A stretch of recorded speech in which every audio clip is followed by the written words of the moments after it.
Hi, I'm Marilyn Balcombe. I'm the council member for District 2, and I'm here in Germantown at the Germantown Library today.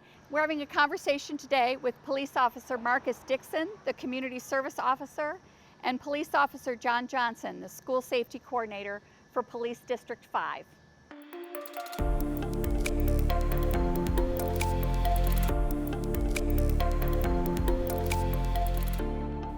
Well, thank you so much for coming and meeting with me today. Today is the first day of school. It's very exciting. But there's a lot to think about.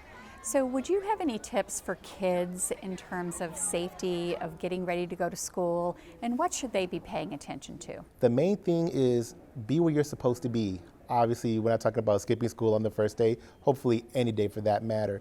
But it's okay to be nervous. I bet when you got dropped off today, whoever dropped you off was like, I hope they have a good day. We're gonna take a picture in a couple minutes, a first day picture, and we'll send it to your families so that it can be, whew, my first grader's doing great.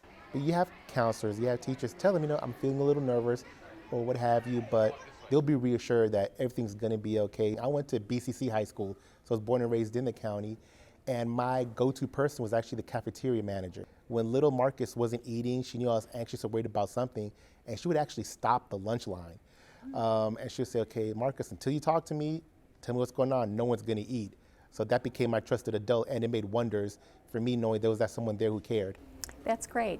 And so what should parents be thinking about now with their kids going to school? What kind of ideas what should the parents be paying attention to?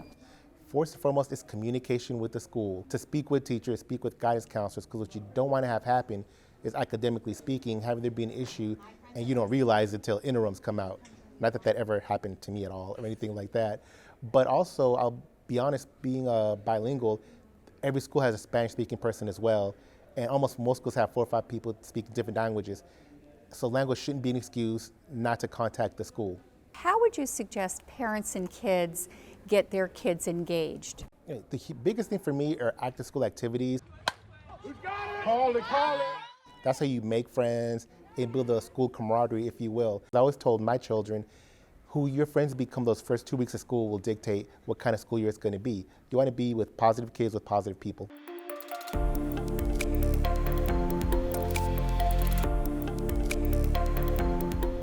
So can you just share with us a little bit about what kids should be doing as they're walking to school and preparing for school? How can they be safe?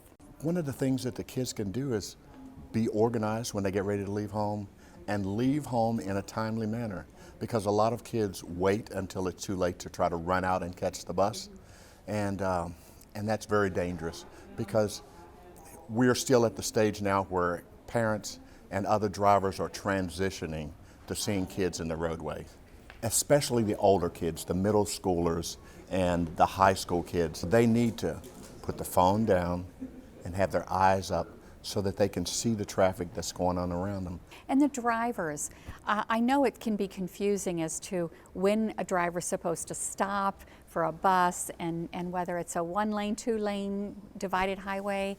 How do we educate our drivers? I deal with this especially at the very beginning of the year.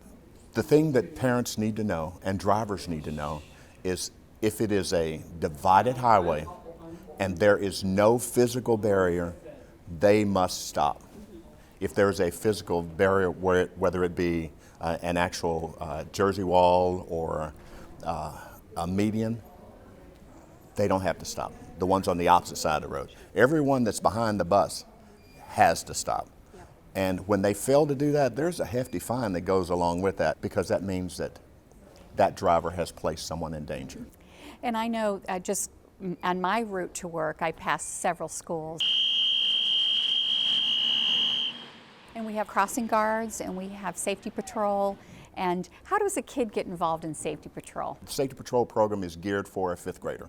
And they would just let their patrol sponsor at that school know that they are interested in becoming a patrol. The program works because these kids are very excited about keeping their friends safe. And they do a wonderful job, to the point where over the last few years we've had patrollers that have saved kids from being struck by vehicles. Residential roads, safety patrols, kids, Stop arm is clearly out. He's holding his, I see. He's holding him, and he grabs the back Yeah. of the kid's jacket. He was holding it. See him right Yep, there. I do.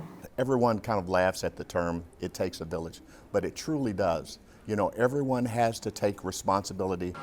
We want to make sure that all you guys are safe when you're walking to school. For everyone's child and not just their own. Here, put a vest on. Let me help you, okay? Our job is to get everyone safely to and from school. And parents need to emphasize that with their kids, and then they need to live what they're telling their kids. So if we do that, we're going to have a great year safety-wise. I know that we are going to have fun because I like to have fun. I'm just a big kid.